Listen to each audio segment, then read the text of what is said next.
So, ఇక్కడ మీరంటే కృష్ణ గారితోటి ఏం మాట్లాడేవారు? అసలు ఎలా ఉండేది? నేను ఆ రోజుల గురించి ఆయన సినిమాల గురించి మాట్లాడుతుండేవాడిని. తర్వాత ఏదో ఇవే వస్తుండేది. ఆ సినిమా అండి 'మోసగాళ్ళకి మోసగాడు' అప్పుడు చూసామండి. మేము ఇప్పుడు 'అల్లూరి సీతారామరాజు' అండి. నేను నాకు బాగా గుర్తుంది ఏంటంటే 'ఛత్రపతి శివాజీ' మీరు ఎందుకు తీయలేదు మేము వెయిట్ చేసామని అడిగాను నేను. అడిగినప్పుడు ఆయన ఏమన్నాడంటే, నా అభిమానుల్లో అన్ని మతాలోళ్ళు ఉన్నారయ్యా, అది కేవలం శివాజీ హైందవ సంస్కృతిని కాపాడటం కోసమే పోరాటం చేశాడండి ఆయన. అలా ఏముంది, ఎక్కువ అదే వస్తుంది ఓకే, ఆటోమేటిక్గా వచ్చే కొంతమంది అభిమానులు డిస్టర్బ్ అయ్యే అవకాశం ఉంది, ఎందుకు కాంట్రవర్సీ కాకుండా ఉండాలని చెప్పి నేను చేయలేదు. ఓకే. అలా అనుకుంటే ఆయన ఒక టైంలో జీసస్ రిలేటెడ్ కూడా ఒక మూవీ చేస్తున్నారు. అంటే ఆయన ఏంటంటే శివాజీ మహారాజు కూడా ఆయన సైన్యంలోనే కూడా ముస్లిమ్స్ ఉన్నారు, ఆయన సేవకుల్లో ఉన్నారు, ముస్లిమ్స్ ఉన్నారు. కానీ ఒక ముద్ర ఏంటంటే ఆయన హైందవ సంస్కృతిని కాపాడాలని హిందువుల కోసం ముస్లింనే శత్రువుగా భావించాడని ఒక భావన ఒకటి ఇంప్లిమెంటేషన్ అయింది. అందువల్ల తను కూడా ఇంకా అటు ఇటుగా చేంజెస్ వస్తాయి మొత్తం అని మా చిన్న ఒక లైన్ ఎందుకు రావాలనేది సెన్సిటివ్గా ఆలోచించాడు కృష్ణ గారు, అంతే. ఆ మాట చెప్పాడు. అందుకని నా అభిమానులు కూడా హర్ట్ అవుతారు ఆ టైంలో, ఎందుకంటే అందరూ కాళ్ళ మీదకే కదా శివాజీ మహారాజు వెళ్ళి చంపేసి వచ్చారు, అంతేగా. అందువల్ల ఆయన అందుకని విత్రాయని అని చెప్పాడు. అండ్ శోభన్ బాబు గారి గురించి చెప్పండి. శోభన్ బాబు గారితో ఒకే ఒక సినిమా చేశా. మాటలే ఉన్నాయి, మాటలు లేవు, ఆయన చూస్తూ కూర్చోవటమే. అంటే ఆయన గ్లామర్ గురించి చెప్తున్నారా? ఆయన అశ్వమేధం సినిమా చేశా ఆయనతో. చేసినప్పుడు ఆయన అలా చూస్తూ ఆయన మాట్లాడుతుంటే వింటుండేవాడిని, అంతే. నేను చెప్పండి సార్, ఏదన్నా మీరే చెప్పాలి సార్ అంటే, మాదేముందండి మీరు కొట్టోళ్ళు, మీరే చెప్పాలి ఇప్పుడు. వాళ్ళు లెజెండ్స్ కదండి, లెజెండ్స్. ఒక సినిమా ప్రపంచానికి మేము కన్నా సినిమా కళల ప్రపంచంలో వాళ్ళందరూ ఇది కదా. అంటే వీళ్ళందరినీ ధృవ తారలు అనే కంటే కూడా ఇంకా ఎక్కువ అనొచ్చు. కృష్ణ గారు, శోభన్ బాబు గారు, రామారావు గారు, నాగేశ్వరరావు గారు, మహానుభావులు. మీరు రామారావు గారు, నాగేశ్వరరావు గారు వీళ్ళతో వర్క్ చేశారా సార్? నేను నాగేశ్వరరావు గారికి ఒక సినిమాకి సకుటుంబ సపరివార సమేతంగా అనే సినిమాకి కొన్ని సీన్స్ ఆయన యాక్ట్. అవును, అది యాక్చువల్గా మెయిన్ హీరో శ్రీకాంత్ గారు అండ్ లీడ్ రోల్ సుహాసిని గారు చేశారు అందులో. ఎస్, నేను ఆయన అభిమాని, తొక్కాలు దించుకొని తిరిగినాడు ఆయన కోసం ఆ రోజుల్లో. ఎందుకంటే నేను మీ గురించి సెర్చ్ చేస్తే నాకు ఎక్కడా కూడా మీరు నాగేశ్వరరావు గారితో వర్క్ చేసిన దాఖలాలు కనిపించలేదు.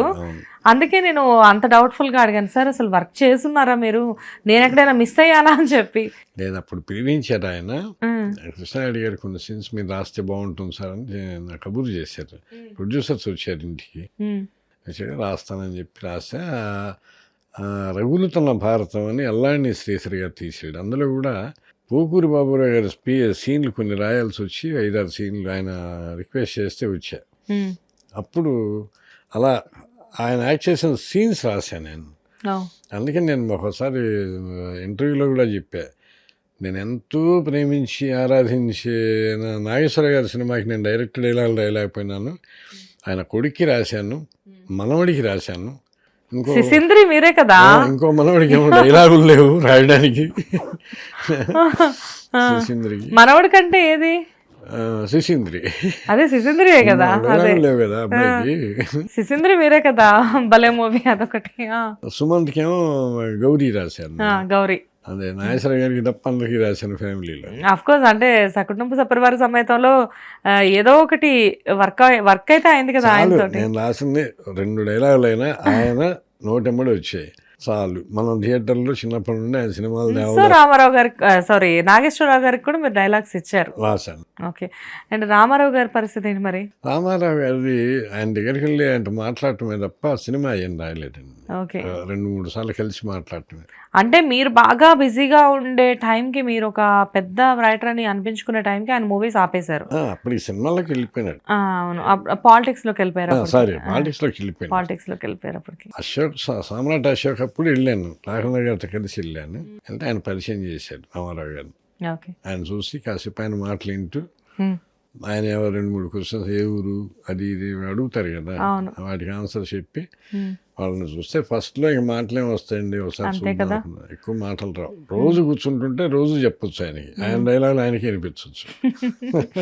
సరే, సో ఇప్పుడు చూస్తే ఇప్పుడు ప్రస్తుత పరిస్థితుల్లో రైటర్స్ అనేవాళ్ళు చాలా మంది హెవీ కాంపిటీషన్ అయిపోయారు. ఒక సినిమాకి వర్క్ చేసినా వీళ్ళు అద్భుతంగా డైలాగ్స్ ఇచ్చారు అంటే రెండో సినిమాకి వాళ్ళు ఉంటున్నారో లేదో తెలియట్లేదు. సో అప్పట్లో కాంపిటీషన్ ఎలా ఉండేది సార్? మాకు హెల్దీ కాంపిటీషన్ అండి. ఇప్పుడు చక్కగా రైటర్స్ పేర్లు తెలిసిపోయేవి.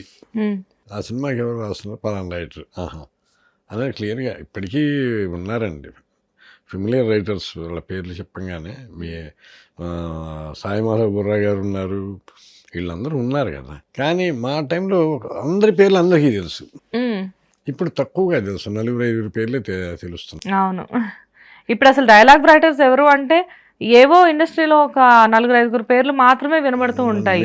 మళ్ళీ ఉండడానికి బ్యాక్ గ్రౌండ్ లో చాలా మంది ఉంటున్నారు.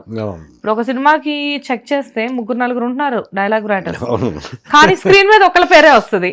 అదేంటి దీనికి మీరు కూడా వర్క్ చేశారు కదా అంటే నేమ్ ఇవ్వలేదు అంటున్నారు. అది కొంచెం కన్ఫ్యూజ్ అవుతున్నాం అనమాట మేము అక్కడ. సో అలా కూడా అప్పట్లో కూడా ఇలాంటివి జరిగేవా?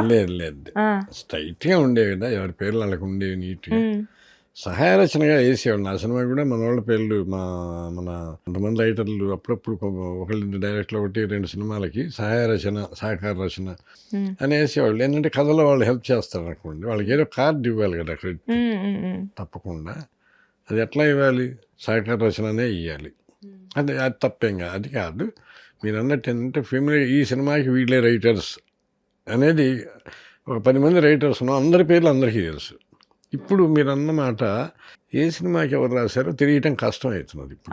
అదే కదా, అది మాత్రం కన్ఫ్యూజ్ ఉంది. ఇప్పుడు నా ఫ్రెండ్స్ లోనే కొంతమంది డైలాగ్ రైటర్స్ ఉన్నారు, వాళ్ళు ఏ సినిమాలు చేస్తున్నారో నాకు తెలుసు. కానీ వన్స్ సినిమా అయిపోయి స్క్రీన్ మీద చూస్తే వాళ్ళ పేరు ఉండట్లేదు, వేరే పాపులర్ రైటర్స్ నేమ్స్ ఉంటుంది. సినిమా అయిపోయి బయటకు వచ్చిన తర్వాత నేను దీనికి డైలాగ్ నువ్వే కదా, ఎందుకు నీ పేరు లేదు అంటే అది ఇవ్వలేదు, కుదరలేదు అలా అని చెప్పేసి అంటారు. ఏవో జరుగుతాయి అక్కడ సిచ్యుయేషన్స్, ఏం జరిగాయో మనకు తెలియదు. ఒకసారి అలా వాళ్ళు అడ్జస్ట్ అయిపోవాలి, వీళ్ళు అడ్జస్ట్ అయిపోవాలి అంటే. సో సార్ అప్పటికి ఇప్పటికి ఏంటి సార్ తేడా అంటే, లాస్ట్ అండ్ ఫైనల్గా అడుగుతున్నాను మిమ్మల్ని, ఇంకెక్కువ ఇబ్బంది పెట్టను. అప్పటికి ఇప్పటికి ఏంటి ఇండస్ట్రీలో తేడా అంటే, ఒక డిసిప్లిన్ వైజ్గా చూసుకున్నా కానివ్వండి, ఒక రెస్పెక్ట్ వైజ్గా చూసుకున్నా కానివ్వండి, ఇప్పుడు ఎలా ఉండేది, ఇప్పుడు ఎలా ఉంది అంటే ఒకటండి, నేను స్వయంగా చూసి నేను షూటింగ్లకి వెళ్ళి చాలా రోజులు అయింది. అది నేను రాసిన సినిమాలకి వెళ్ళేవాడిని కదా. అక్కడ ఎలా జరుగుతుంది ఏంటనే తెలియదు, కానీ నాకు దాని మీద స్పష్టమైన అవగాహన లేదు. నేను ఏదో ఒకటి చెప్పేసేయచ్చు, ఎక్కడదండి గౌరవం అప్పటిది ఇప్పటిది ఇవన్నీ కరెక్ట్ కాదు. అంటే వాళ్ళ ర్యాప్, వాళ్ళ మధ్య స్నేహ సంబంధాలు బట్టి ఆ గౌరవాలు ఉంటాయి, ఉండకుండా ఉండవు. అది ఏ సినిమాకైనా దీనికైనా సరే. అప్పటికి ఇప్పటికి మార్పు అంటే కొంచెం బాగా స్పీడ్ అయిపోయింది, కొంచెం కమర్షియల్ అయింది ఏమనే ఫీలింగ్ ఉంది. అటాచ్మెంట్స్ తగ్గి కొంచెం కమర్షియల్ అయ్యి అనుబంధాలు కాస్త తగ్గాయేమనే ఫీలింగ్ మాత్రం ఎక్కడో అనిపించింది నాకు, అంతే. సో ఖచ్చితంగా మాత్రం మరుదూర్ రాజా గారి డైలాగ్స్ మేము మళ్ళీ ఫ్యూచర్లో వినబోతున్నాము అన్న హోప్ మేము పెట్టుకోవచ్చా? బ్రహ్మాండంగా. నేను ఖచ్చితంగా మళ్ళీ మీ ఛానల్కి వచ్చి మీతోనే ఇంటర్వ్యూలో మాట్లాడతాను. Thank you sir, thank you so much, really wonderful sir. అంటే ఎంతో మందితో వర్క్ చేశారు, ఎన్నో వండర్స్ క్రియేట్ చేశారు. అండ్ మీరు అప్పుడు అన్న ప్రతి డైలాగ్ కూడా, ఐ మీన్ మీరు రాసిన ప్రతి డైలాగ్, మీ చేతి నుంచి వచ్చిన ప్రతి డైలాగ్ కూడా ఈ రోజుకి మేమందరం ఏదైనా ఫన్నీ ఇన్సిడెంట్స్ లో కానివ్వండి, లేకపోతే ఏదో ఒక సందర్భంలో మేము వాడుకుంటూనే ఉన్నాం వాటిని, మా ఇన్స్టాగ్రామ్ రీల్స్ లో కానివ్వండి, ఎక్కడోకక్కడ. బట్ ఇలాంటి డైలాగ్సే ఇంకా ఇంకా ఇంకా ఇంకా ముందు ముందు అంతకు మించి అనుకోవచ్చు. ఇలాంటివన్నీ కూడా మరుదూర్ రాజా గారి దగ్గర నుంచి మాకు మళ్ళీ కొత్త కొత్త డైలాగ్స్ మళ్ళీ కావాలి, మళ్ళీ మీ డైలాగ్స్తో పెద్ద మూవీస్ రావాలి, అవి కూడా బ్లాక్ బస్టర్ హిట్స్ అవ్వాలని మేము మా హిట్ టీవీ తరఫు నుంచి కోరుకుంటున్నాం. Thank you so much sir. తప్పకుండా అట్లాగే మీకు, మీ హిట్ టీవీ గారికి, మీ స్టాఫ్కి అందరికీ మళ్ళీ నన్ను ఇంకోసారి పరిచయం చేసేందుకు నా ధన్యవాదాలు. నమస్తే. నమస్తే సార్. హిట్ టీవీ యాప్, ఇందులో short news, live news, entertainment shows, movies, digital magazines తో పాటు మీ జిల్లా వార్తలను కూడా ఫ్రీగా చూడొచ్చు. ఇంకెందుకు ఆలస్యం, వెంటనే హిట్ టీవీ యాప్ ని డౌన్లోడ్ చేసుకుని ఫ్రీగా ఎంటర్టైన్మెంట్ పొందండి. Hit TV app. Hit TV app.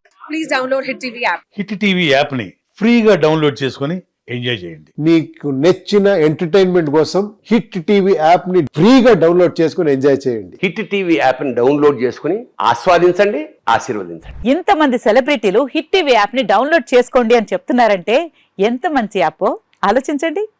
America America America అమెరికాలో చదవాలనుకునే వాళ్ళకి విశ్వసనీయమైన పేరు మన శౌర్య కన్సల్టెన్సీ. UK లో 1 year masters. UK లో 1 year masters. 2 years work permit up to 5 years visa. Contact Saurya Consultancy. Contact 89851 89851.